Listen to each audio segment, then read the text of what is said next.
Hello，大家好，我是艾先生。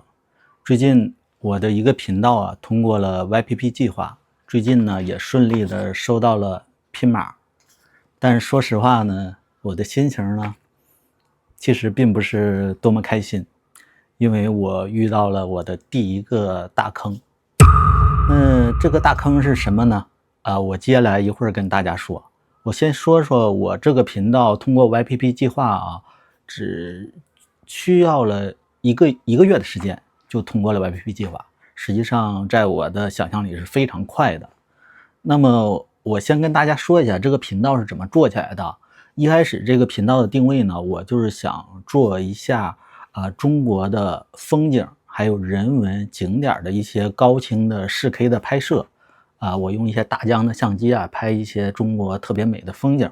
我这想象是挺好的。但是呢，一開始就是前1-2周的流量都不怎麼好。然後呢，我就是偶爾有一次拍了一個城中村，實際上我就是去拍城中村的，風景也都很好，精心制作了。但是呢，後來發覺只有這個城中村的視頻流量特別的火。後來我研究一下，發覺為什麼呢？原來我在拍城中村的時候呢，就是拍到了一些這個站街女吧，導致一些狼友都非常喜歡我這個視頻，導致流量嗖嗖的往上漲，最後這個視頻最終達到了3-5萬。當時我一看，這個東西挺好然後我就開始不斷的去拍城中村，甚至呢就故意的拍了一些这個站街的一些情況，導致我這個流量越來越大。當時我的視頻呢，每一個視頻的播放量基本上平均都是超過1萬吧。而對於一個月之內才開始做的新號來說，這個數量漲幅的非常的厲害了，推薦的权重也非常高，而且呢，這個網友的互動呢也非常的強，甚至我建了一個飞机群1周之內呢，這個入群的人數就500-600人了，非常的多，而且大家非常的愛看我的頻道，也喜歡跟我交流。我以為我掌握了這個財富的密碼了。所以說最近呢，我就通過了這個 YPP 的計劃。那麼剛剛呢，我就把我這個頻道怎麼做起來的說了一下。那麼讓我不高興的，我認為踩了一個大坑是什麼？因為我通過了 YPP 計劃之後呢，然後因為我是第一次通過 YPP 計劃，也不太了解它這些規則。當然我知道它不允許什麼成人暴力等等，但我的視頻中沒涉及到成人暴力。但是我踩到大坑才發覺它還有個坑等着我，原來是我的視頻不適宜廣告投放。為什麼？因為他說有這個類似於這種成人引誘的內容吧，也就類似於拍攝了性工作者。當然 YouTube 的算法是非常的厲害哪怕我把我的視頻做了一些關鍵詞元数據標題去掉這些東西，就是稍微隱晦化一些，甚至也不故意去拍這些站街女，它還是能夠發觉我的視頻是不符合廣告投放的。其中有一點我糾正一下，我的視頻在 YouTube 來說是合規的，權重也是一直在推薦，而且呢是符合它這個公開範圍的政策的。它只有一點不符合要求，就是廣告投放的要求，也就是說導致我的廣告投放的範圍受限。那麼說白了就是我的流量哪怕10萬100萬，那它的得到的錢呢基本上是微乎其微的。所以說我遇到了這樣一個大坑。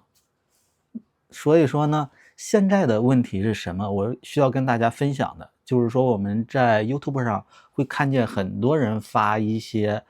這種類似的視頻，他們呢甚至比我更加簡單的粗暴，直接就是和站街女的交流整这种过程，只是不裸露就 OK 了。甚至還有人去拍那個探花的一些視頻，都會在這上面，而且流量呢都非常的大。當然有些人可能也會搬運一些這種成人視頻剪輯的一些片段也就是說流量都是非常的大的。當時我看我覺得他們還挺厲害的，結果我雖然沒有去抄襲他們，也是原創做了一些視頻，遇到這樣的坑。那麼我能確定的一件事情，他們雖然流量那麼大，但是他們肯定甚至連 YPP 計劃甚至都可能無法通過的，哪怕通過他們的視頻肯定是無法投放廣告的。那麼為什麼還有人在做這類的視頻呢？而且在 YouTube 上非常的多，因為這個視頻的好處就是非常容易的起量，也就是說流量呢非常的快速。像我做的視頻實際上都是比較隱晦的文艺的，我在剪辑上也花了很多的功夫，盡量做的这些優美一些，而且也不简单不粗暴。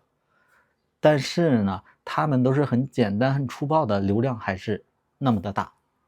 那麼我当时在做的时候也觀察了他們一下，他們最主要的目的，我認為他們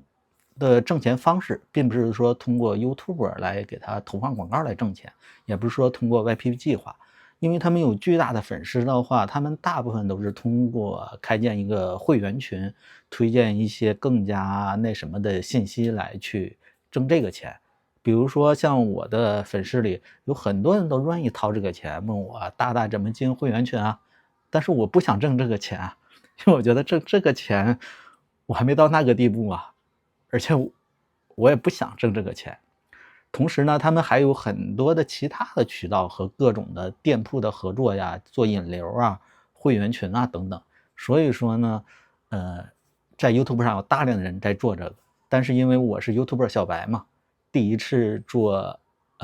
YouTuber 頻道，然後只是摸索哪些視頻呢能夠去火起來，結果呢無意中我碰到了這種類型的視頻，然後也做起来了，然後就遇到這樣的坑了。那麼做這個視頻呢，唯一給我的感受是讓我多學了一些知識，另外一個優點呢，能夠讓我快速的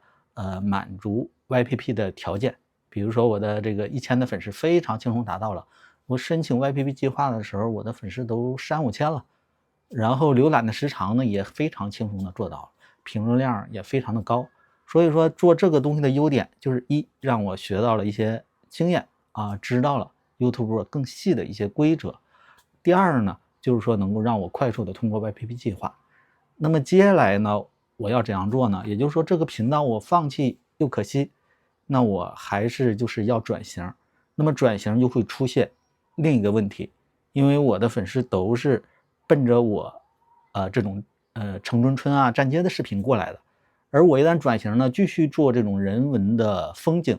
這種沉浸類的視頻，4K、8K 高品質的視頻，他們看見我的視頻呢就不喜歡了，可能一開始還點開看一下，後來呢看見我的視頻根本就不看了，它就会導致我的視頻的流量飛速的下降。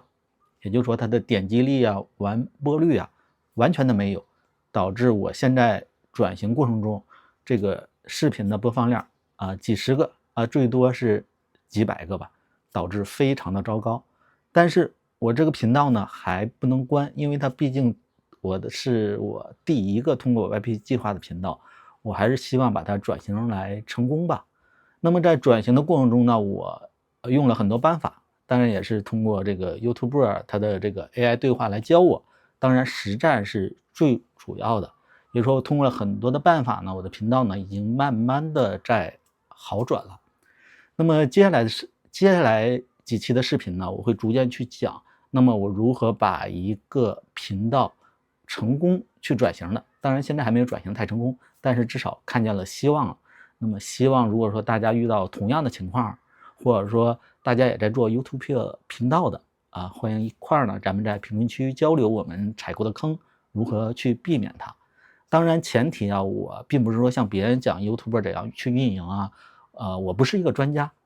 但是我的工作經驗告訴我，一切都是從別人那獲取知識，然後真實的去實踐，那麼實踐得出來的東西才是最主要的。那麼我講過的東西並不是說從別人看的理論知識，是我真真實實踩的坑，真真實實的去實踐得出來的結論。那麼希望我的這期視頻呢能夠給大家帶來幫助。如果說幫助不多的話，那麼能夠給大家帶來一些支點，帶來一個樂子也是好的嘛。謝謝大家，如果大家喜歡的話，歡迎繼續關注我，以後和大家做好朋友。